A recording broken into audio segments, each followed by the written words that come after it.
हे लांब लांबपर्यंत पसरलेलं पाणी अगदी नजरही पुरणार नाही असं लांब पाणी. आणि इथे बघितलं तर रेल्वे पूल आहे जिथून रेल्वे चाललेली आहे. आणि ह्या बाजूला सुद्धा बघितलं तर अगदी समुद्रासारखं दिसणारं हे पाण्याचं क्षेत्र आहे. पाण्याचा एवढा मोठा स्टॉक आहे, परंतु नेमकं एवढं दूर दूर असलेलं पाणी आणि एवढं मोठ्या प्रमाणामध्ये साठवलेलं पाणी आहे कशाचं, आणि हे पाणी इथे कशामुळे साठवलं गेलेलं आहे? तर याचं कारण असं आहे,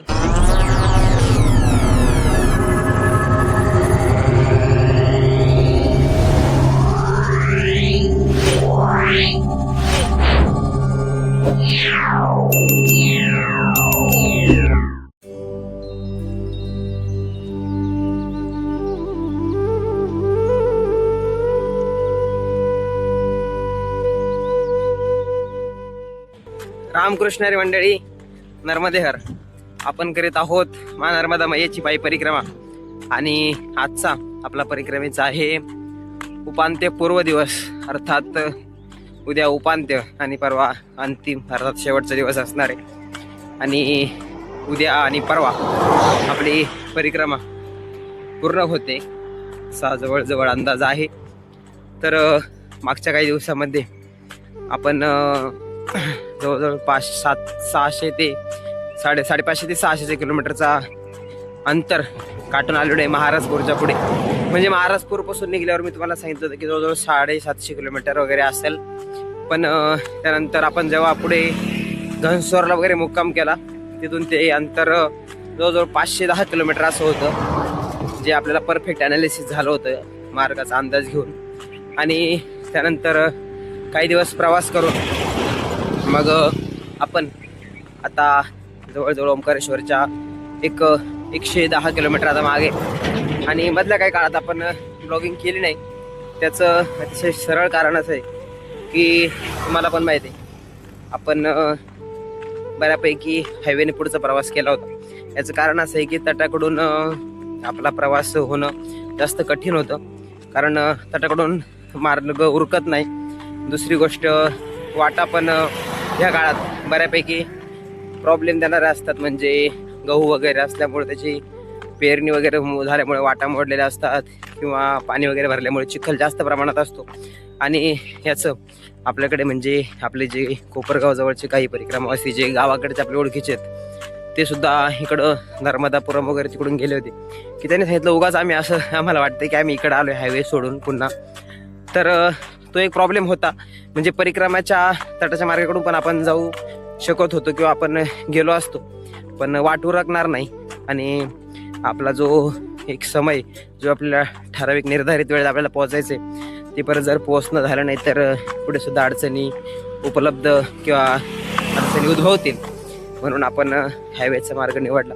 आणि मधल्या काही काळामध्ये आपण फारसं तटाकडे गेलो नाही. 1-2 ठिकाणी व्हायचं आपल्याला दर्शन झालं, पण जास्त आपण तटाकडे जाण्याचा प्रयत्न केला नाही. त्याच्यामुळे तटाच्या बाहेरून जो रोड आहे म्हणजे एकदमच फार कुडूनच्याकडून लांबून तिथून जवळजवळ 2 रोड आहेत. मागं पण आपल्या लखनौच्या आसपास एक आतमधून दिंडोरीकडून मधून जाणारा मार्ग होता, तो अजून शॉर्टकट होता, परंतु आपण तो न निवडता बाहेरचा मार्ग निवडला आहे, जेणेकरून माझ्या थोडंसं जवळून जाता येईल, जास्तच लांब नको. तर असा एकंदरीत प्रवास आपण करत.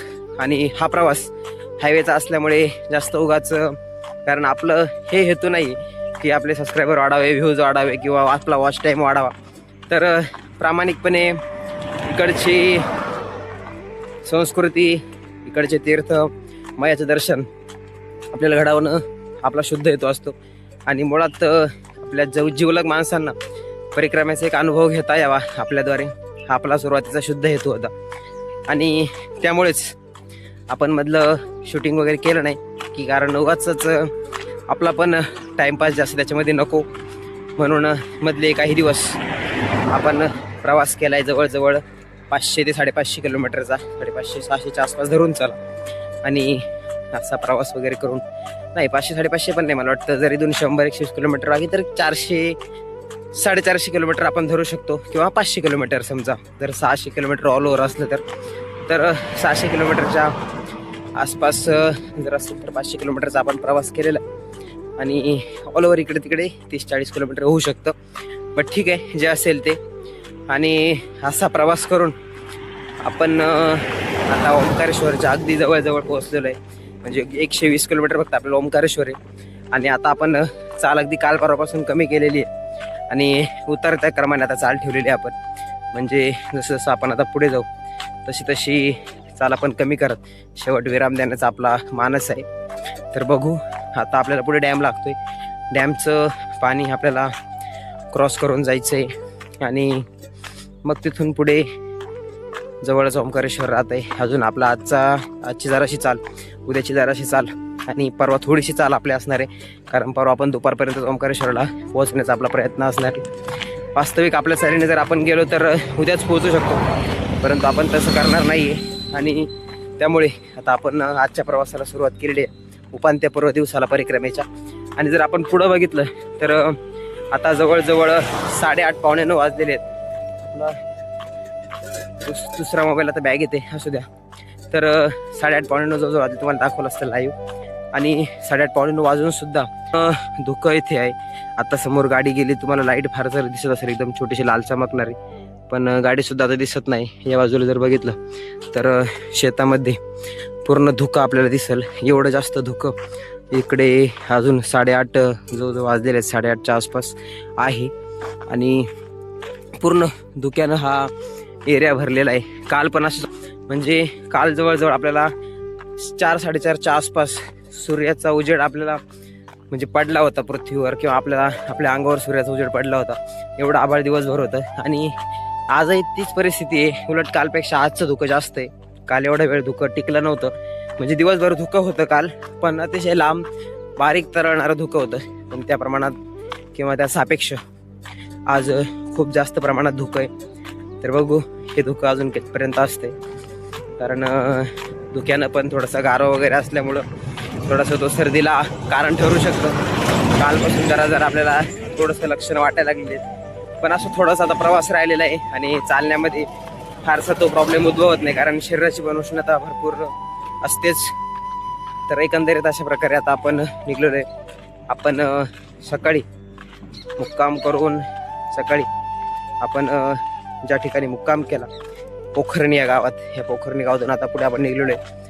जे हरदा जिल्ह्यातील होतं गाव, तिथून पुढे आता आपण खंडवा जिल्हा आपल्याला लागलेला आहे. पुढे आपण आता छनेरा, दगडखेडी वगैरे आपण क्रॉस करून आता छनेरा, हरसूल आणि नर्मदा मैयाच्या जे डॅम आहे, डॅमचं जे बॅकवॉटर आहे, ते बॅकवॉटर क्रॉस करून पुढे मांडला वगैरे गावांकडे आज मुक्काम करू.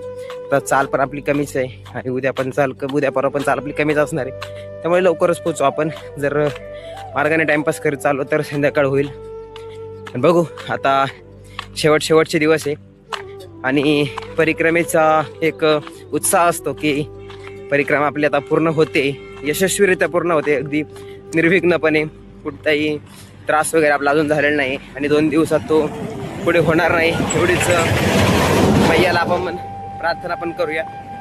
आणि एक वेगळी आनंदाची किंवा एक वृत्तीची एक वेगळी दशा आपल्या अंतःकरणात, एक वेगळा आनंद आहे जो आपण आता बोलून पण दाखवू शकत नाही असा. तर बघू आता आजचा आणि उद्याचा मुक्काम आपल्याकडे, फक्त परवाचा मुक्काम आपला ओंकारेश्वर मध्येच असणार आहे एकंदरीत.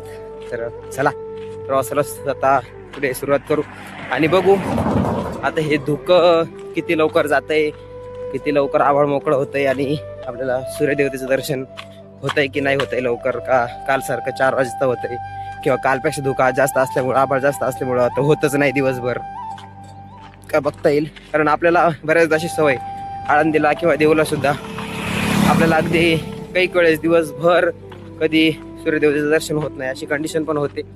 तर असो, ठीक आहे. असं एकंदरीत मागचं पूर्ण धुक्याचा प्रदेश आणि अशा भागातून आता आपण पुढे छनेरा, मांदला या गावांकडे आता निघालेलो आहे. बोला नर्मदे हर. तर निशानिया या गावामध्ये आता आपण आलेलो आहे आणि 11 वाजले. परंतु वातावरण जर बघितलं तर एकदम थंड वातावरण आहे. इकडे बघितलं अजून सुद्धा भरपूर प्रमाणात धुकं आपल्याला लांब दिसतंय.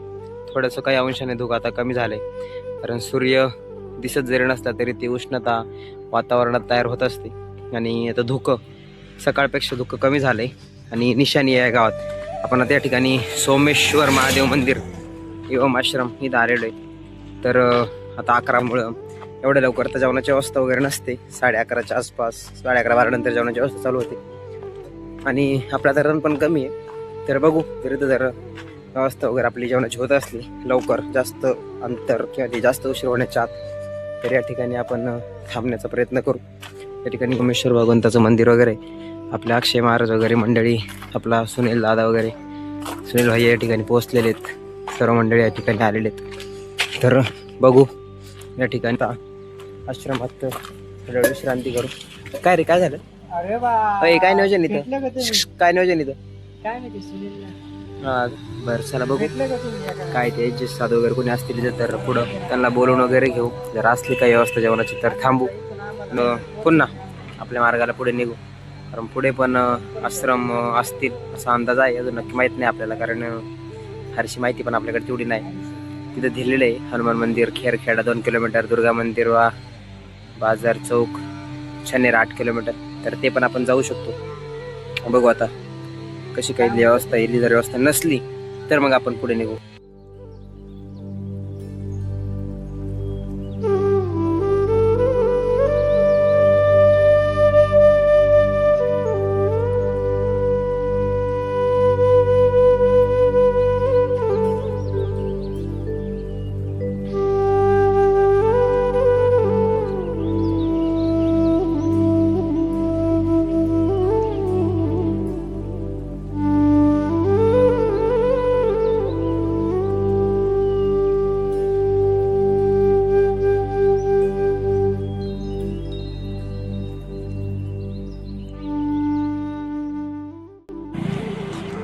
तर दुपारचं जेवण इथे आश्रमातच करून आपण पुढे निघालेलो आहे.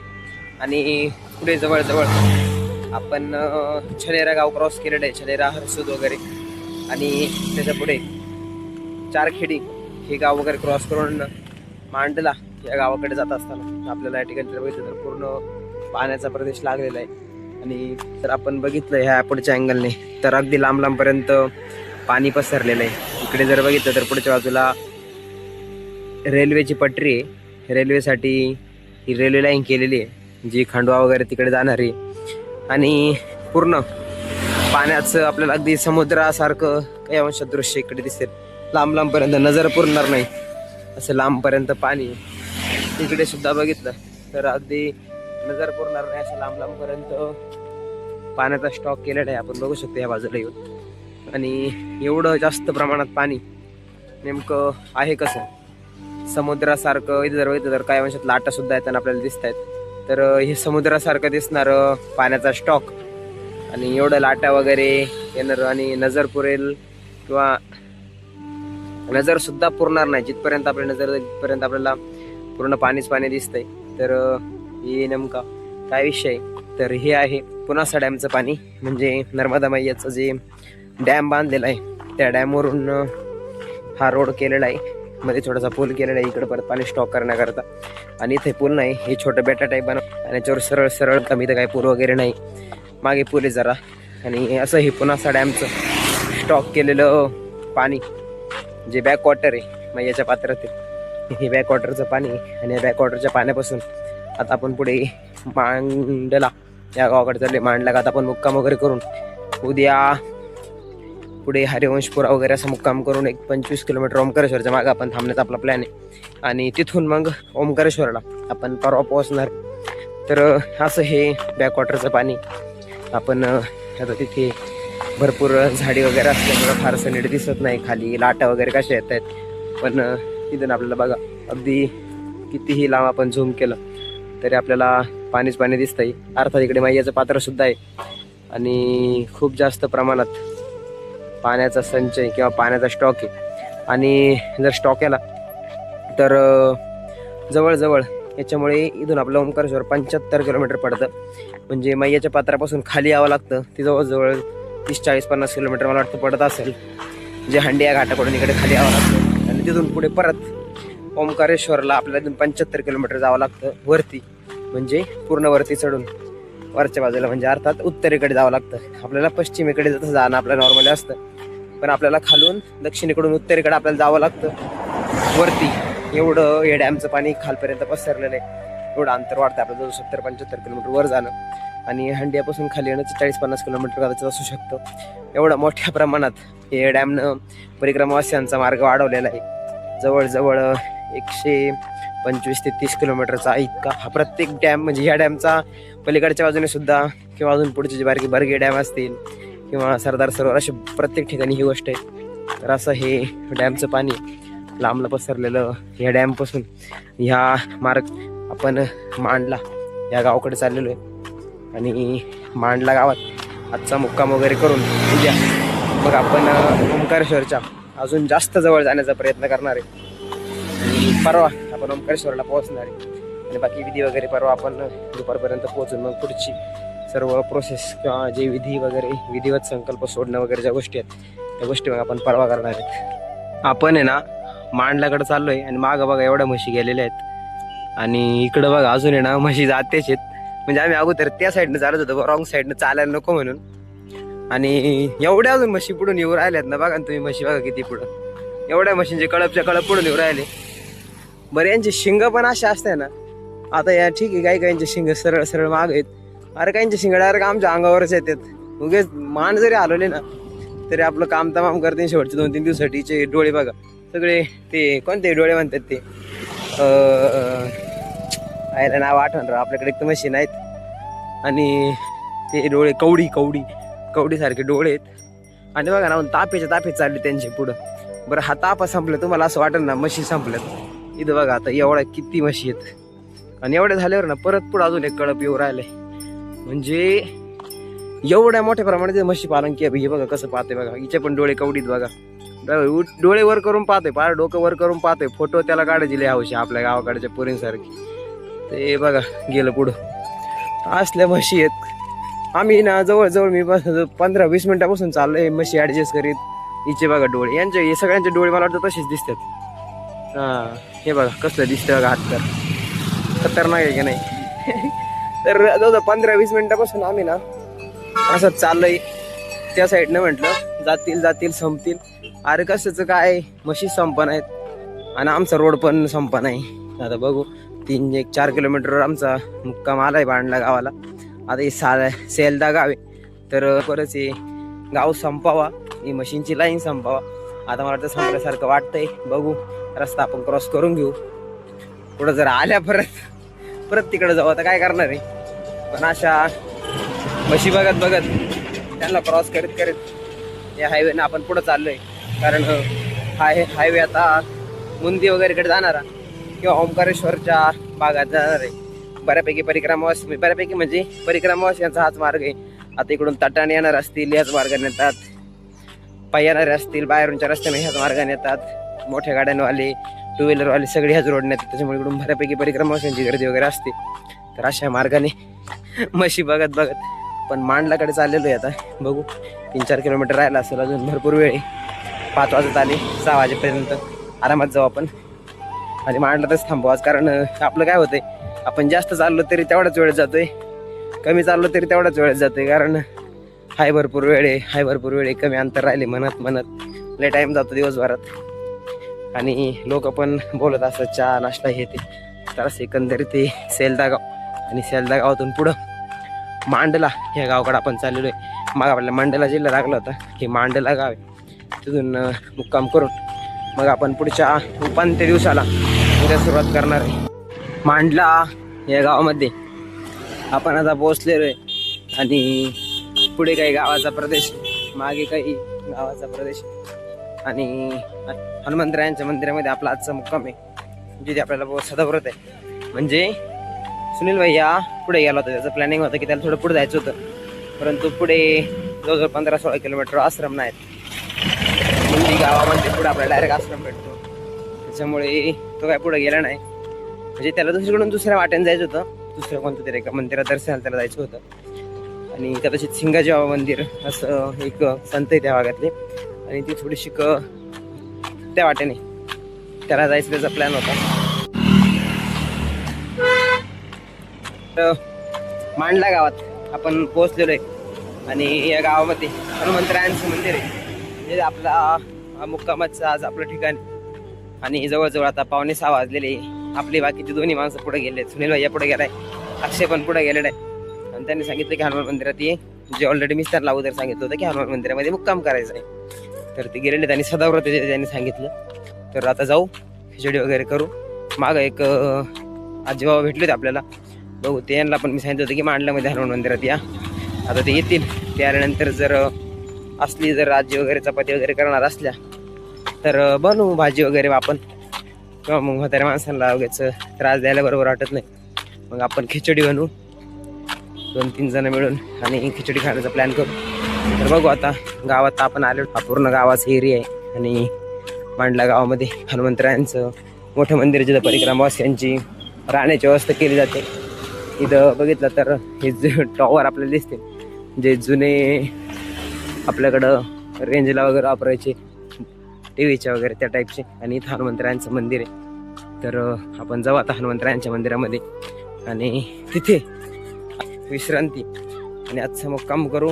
अशा प्रकारचा आपला परिक्रमेतील नर्मदे हर परिक्रमेतील पूर्व उपांत्य दिवस, अर्थात उद्या परवा आपली परिक्रमा संपेल. तर पूर्व उपांत्य दिवस हा आपला मांडला या मांडला गावातील हनुमंतरायांच्या मंदिरामध्ये आपला विश्रांती घेतोय. इथेच आपण विश्रांती करून जेवण वगैरे करून उद्या मग पुढच्या परिक्रमेच्या प्रवासाला सुरुवात करणार आहे. इथं हनुमंतरायांचं मंदिर पण आता आलेलं आहे. इथं बघितलं तर हनुमंतरायांचं मंदिर आहे, हनुमान मंदिर. आणि याच ठिकाणी आपली आजची राहण्याची व्यवस्था आहे. तर जाऊ आता आपण मंदिरात आणि आपलं आसन वगैरे लावून विश्रांती करू. ऑलरेडी चपलांवरून इथं भरपूर परिक्रमावासी आलेले दिसतात, कारण सगळेच गाड्यांनी येणारे, पायी येणारे सर्व परिक्रमावासी या ठिकाणी येत असतात. त्याच्यामुळे बघू आता आपली व्यवस्था सुनील भैयाने पुढे केलेली.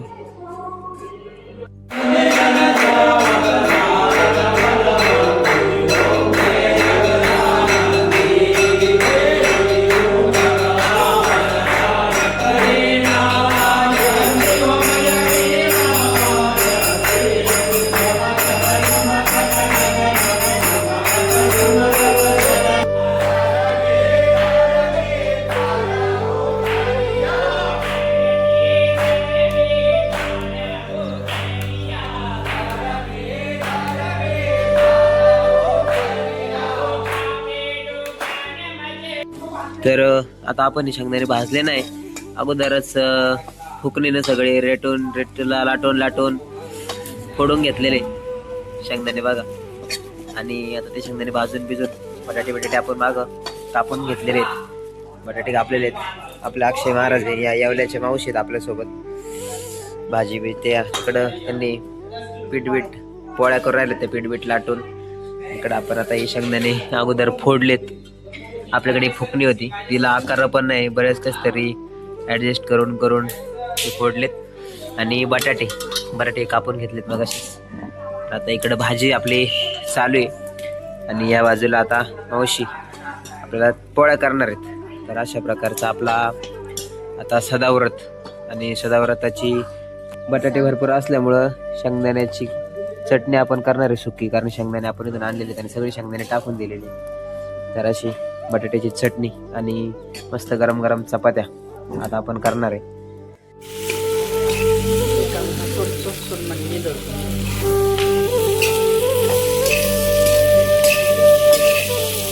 तर मस्त अशी आता शेंगदाण्याची चटणी आपण शेंगदाण्याची नाही, बटाट्याची चटणी केली. पण इकडं काय आपल्याला शेंगदाणे बघायलाच भेटते नाही, त्याच्यामुळं आपण विकत शेंगदाणे आणून मस्त शेंगदाण्याची बटाट्याची चटणी केलेली आहे. सुंदर भरपूर शेंगदाणे टाकून त्यात बटाटे आणि पोळ्या वगैरे बनवलेल्या आपल्या मावशीने चुलीवर. आता मावशी तिकडे गेल्यात. आणि आपले अक्षय महाराज आपले हे बाबा आहेत, येवल्याचे पाटोद्याचे बाबा आहेत. आणि मावशी दोघं जण ते सोबत आहेत. तर सुंदर अशी मस्त भाजी बघा, किती मस्त भाजी झालेली, एकदम भरपूर तेल बटाटे शेंगदाणे टाकून. आणि आपण जेवायला 4 जण आहे. भरपूर पोळ्या मावशींनी बनवल्यात. इकडं मावशी आहेत, भांडी बिंडी घसून त्या आलेले आहेत. तर आता सगळे ते मावशी म्हणतात त्या की तुम्ही बसून घ्या अगोदर, नंतर मी बसते. पण म्हटलं नका, सगळे सोबतच बसू. पोळ्या वगैरे झाल्यात आता. मस्त सगळे मिळून आता जेवणाचा बेत जमलाय. आता जेवण करू, मस्त आराम करू आणि उद्या प्रवास करून परवा मग ओंकारेश्वरला आपण पोहोचू. तर आता चला जेवण करून घेऊ मस्त.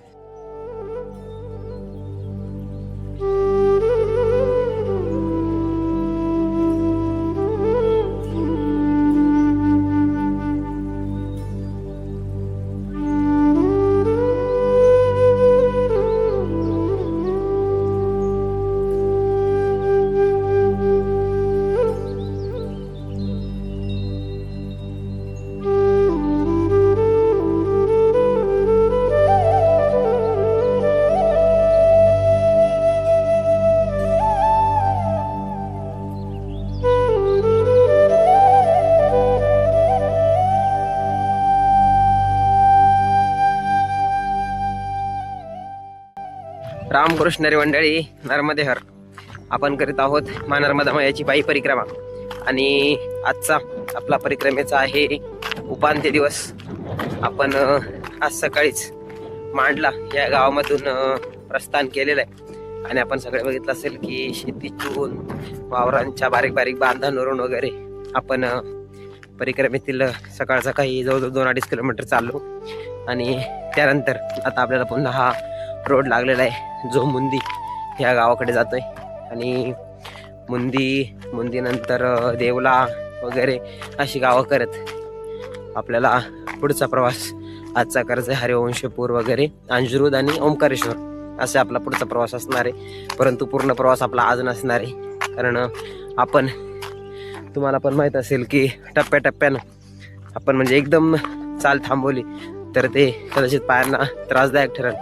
म्हणून आपण टप्प्याटप्प्याने चाल कमी करत चाललेलो आहे आणि आज काही चाल आणि उद्या थोडीशी आपण चाल ठेवणार आहे आणि मग ओंकारेश्वरमधून पुन्हा मानदाताची परिक्रमा वगैरे जेणेकरून पायाला थोडी सवय कमी होत मग आपण ही परिक्रमा पूर्णतेकडे नेणार आहे. तर असा हा उपांत्य दिवस आहे आणि सगळे मांडला गावातून आपण निघलेलो आहोत. मुंदी आपल्याला अजून 10-9 किलोमीटर आहे, 9 किलोमीटर मुंदी आहे आणि तिथून पुढे देवला वगैरे असा आपला आजचा प्रवास असणार आहे आणि ओंकारेश्वरला आपण उद्या पोहोचणार आहे. तर काल आपण नर्मदा मैयाचं जे पुनासा डॅम आहे त्या पुनासा डॅमचं जे बॅकवॉटर आहे ते बॅकवॉटर वगैरे क्रॉस केलेलं आहे आणि त्या अगोदर आपण बरेच म्हणजे मांडला जिल्हा असेल, त्या बाजूने जबलपूर, शिवनी नंतर नरसिंहपूर नंतर नर्मदापुरम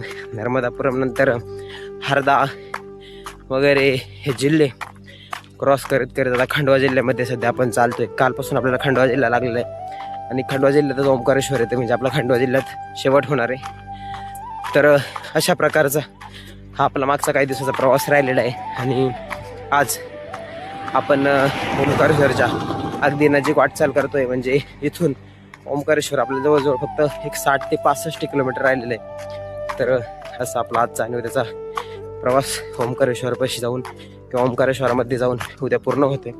तर बघू आजच्या प्रवासाला अर्थात उपांत्य दिवसाला आपण सुरुवात केलेली आहे. दोन्ही बाजून जर बघितलं तर पूर्ण शेतीचा वगैरे हा एरिया आहे आणि अशा मधल्या रस्त्यातून आपण चाललेलो आहे. कालच्या तुलनेत आज धुकं कमी आहे परंतु आपल्याकडे असं म्हटलं जातं की धुका असलं थंडी कमी होते किंवा आभाळ आल्यावर थंडी कमी होते. म्हणजे आभाळ आल्यावर थंडी कमी होते असं म्हटलं जातं. तर आभाळ काल परवापासून आभाळ आहे पण थंडी इथली कमी झालेली नाही आहे. उलट एक वाऱ्याची झुळूक इकडं चालू आहे आणि धुकं पण बऱ्यापैकी वाढलेलं आहे. आज कमी जरा धुकं परंतु धुकं आहे, थंडी पण आहे आणि वाऱ्यामुळं जास्त थंडी लागते.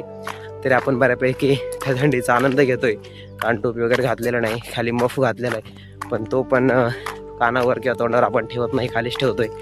तर अशा प्रकारचा आपला प्रवास आजचा चालू झालेला आहे.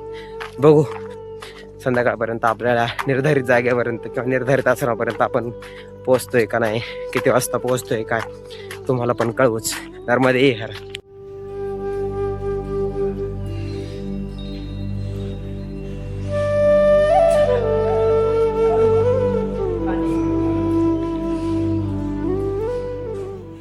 मुंदी वगैरे शहरातून आता आपण या ठिकाणी आलेलो आहे देवला या गावात आणि इथे बघितलं तर अहिल्या देवींच्या नावाने अतिशय मोठा आणि भव्य दिव्य आश्रम या ठिकाणी आहे. आणि या ठिकाणी आपण जेवण पण केलेलं आहे. जेवण करून आता आपण पुढे निघलेलो आहे आणि आतल्या बाजूला आपण रूममध्ये गेलो होतो आणि जेवण वगैरे करून पुढे निघालो. या ठिकाणी जे बाबा दिसतील हे मध्यभागी बसलेले बाबा, त्यांनी फक्त 10 ते 15 मिनिटांमध्ये आपल्याला डाळ आणि रोट्या वगैरे बनवून दिल्या होत्या आणि तिथून जेवण वगैरे करून आता आपण पुढे निघलेलो आहे. काय झालं मध्ये ब्लॉगिंग वगैरे आपली थोडी बंद असल्यामुळं आता एंडिंगला पण ब्लॉगिंगची सवय जरा कमी झाली. म्हणजे असं ध्यानात राहत नाही का आपल्याला अरे शूट वगैरे करायचे, तर असं होत असते. पण असू द्या. तीर्थ आश्रमात आपण थांबलो. मुंदी वगैरे शहर आपण क्रॉस केलं आणि मुंदीमधून पुढे येऊन या देवला गावात त्या आश्रमात अहिल्या देवी आश्रमात जेवण वगैरे करून डाळ रोटी वगैरे खाऊन आपण आता पुढे डुडगाव आणि डुडगाववरून हरिवंशपूर या गावांकडे निघलेलो आहे. आणि हरिवंशपूर कावेश्वर महादेव मंदिर या ठिकाणी आपण आज थांबणार आहे. आणि जवळजवळ अजून फक्त काहीतरी 10-11 किलोमीटरचा मुक्काम आहे. आपल्याला काय फारशी चाल नाही. आपण 4-4:30 पर्यंत पोहोचून जाऊ तिथं. तर बघू आज किती वाजतायत, कारण आज आपण कपडे वगैरे सगळं धुवून टाकणार आहे, जेणेकरून ओंकारेश्वरला आपल्याला काही काम राहणार नाही. आणि पुढे आपल्याला 2 दिवसात घरी जायचं आहे, त्याच्यामुळे फारशी गरज पण पडणार नाही कपड्यांची. पण ठेव धुवून म्हणजे परत काही ताणच नको. डायरेक्ट घरी गेल्यावरच कपडे घरच्यांना धुवायला देता येते आपल्याला. तर असं एकंदरीत आपण आता लवकर इथून निघलेलो आहे. लवकर निघले म्हणण्यापेक्षा आपला चाल सध्या कमी आहे आणि चाल कमी असल्यामुळे आपल्याला काही फारसं वाटत नाही. तर आता हळूहळू एक दो करीत जाऊ आणि हरिवंशपूर या गावामध्ये आजचा मुक्काम करून घेऊ. आणि मग उद्या थोडंसं काहीतरी 20-25 किलोमीटर आपल्याला ओंकारेश्वर राहील. तो मुक्काम सकाळच्या प्रहरामध्ये करून मग आपण बाकी सर्व विधी वगैरे ते दुपारी वगैरे करून बघू आता उद्याचं प्लॅनिंग कसं होतंय काय. तर देवाला गावातून जेवण करून आता आपण निघलेलो आहे पुढे हरिवंशपूर, डुडगाव, हरिवंशपूर या गावांकडे आता आपण चाललेलो आहे.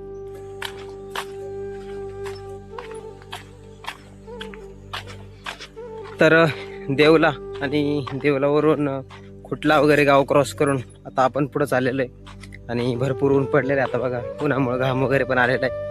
तर या ठिकाणी इकडे जर बघितलं तर त्याला नहर असं म्हटलं जातं. नहर म्हणजे इथं छोटीशी आपण ज्याला चारी वगैरे म्हणतो त्या टाईपची चारी वगैरे इथं आहे. आणि इथं पाणी आपल्याला दिसायला लागलं, इथं पाणी वगैरे दिसतंय चारीचं. आणि त्याच्या कडाकडाने आपण आता या रोडने पुढे निघलेलो आहे. म्हणजे डुडगाव गावातून पुढे आल्यानंतर हायवे सोडून या नहर मार्गाने लागलेलो आहे. आणि चा रोड पूर्ण या ठिकाणी आपल्याला दिसते. पूर्ण कच्च्या रोडाने आपण चालतोय आणि इथून हा रोड सरळ आपल्याला वंशपुरा ह्या गावात घेऊन जातो, जिथं आपलं मुक्कामाला जायचं आहे. तर बघू आता ह्या नहरच्या कडाकडाने आपण या कच्च्या वाटेने आता पुढच्या प्रवासाला लागलेलो हरिवंशपुराकडे आपण निघालेलो आहे. तर हरिवंशपुरा करोली बघू शकतो. हरिवंशपुराला आपण मुक्काम करणार आहे, कारण उद्या आपल्याला 25 किलोमीटर अंतर तिथून राहतं, जे आपण आरामात दुपारपर्यंत क्रॉस करू शकतो. तर असं एकंदरीत आपला अंदाज आहे. म्हणून हरिवंशपुराला आपण मुक्कामी थांबण्याचा प्रयत्न करणार आहे. गावामधून या नहर अर्थात ही जी छोटीशी चारी वगैरे जी जाते इकडे जर बघितलं तर ती छोटंसं त्याला एक धरणा टाईप बनवलेलं आहे आणि पुढे त्याचं इकडे वेग. तर अशा नहरच्या तटावरून बारीक बारीक पाऊल वाटेने आसपास शेती वगैरे आणि या शेतीतून या बारीक पाऊल वाटाने आपण आता पुढे निघालेलो आहे. अगदी घाम आता भरपूर आलं, म्हणजे नाकावरून घाम वाहतोय. एवढा घाम आता यायला लागलेला आहे. ऊन भरपूर जाणवतंय, कारण इकडे थंडी कमी. आपल्याला जिकडे थंडी होती तिकडे एवढी थंडी राहायची की दिवसभर आपल्याला त्याचाच गारवा राहायचा, घाम वगैरे काही येत नव्हता. परंतु आता इथे घाम जाणवतोय, कारण सकाळी सकाळी धुकं वगैरे असतं, परंतु मुळात ती मूळ थंडी नसल्यामुळं दिवसभर तो गारवा नसतो. आणि दुपारी पुन्हा ती उष्णता जाणवते, घाम वगैरे या सर्व गोष्टी जाणवतात. तर अशा या पाटाच्या याला नहर जे इकडं म्हटलं जातं, या नहरच्या कडाकडाने या बारीक पाऊल वाटेने आता हरिवंशपुरा या हरिवंशपुरा गावाकडे आता आपण निघालेलो आहे. तर आपण आज आजच्या मुक्कामाकरता पोहोचलेलो आहे कावेश्वर धाम मंदिर हरिवंशपुरा. आणि या गावामध्ये इथे आपण विश्रांतीचा रूम वगैरे आणि बाहेर आश्रम आहे पूर्ण. आता आपण जवळजवळ आपण 4:30 वाजता तिथं पोहोचलो होतो. परंतु आल्यानंतर सगळी धावपळ होते आपली, म्हणजे कपडे वगैरे धुणं असेल किंवा फ्रेश वगैरे होणं, थोडासा विश्राम पण आपण केला, कारण रोजच आपली धावपळ चालूच असते. त्याच्यामुळं आपण आज 4:30ला पोहोचल्यानंतर थोडासा आराम वगैरे करून कपडे वगैरे धुवून मग आता आपली आरती वगैरे झालेली आणि ह्या कावेश्वर महादेव मंदिर नर्मदा मैयाच्या आश्रमात या ठिकाणी आपण विश्रांती करतोय. बाहेर आश्रम जर बघितला तर अतिशय भव्य दिव्य असा आश्रम, पूर्ण सुंदर असा हा आश्रमाचा परिसर आहे.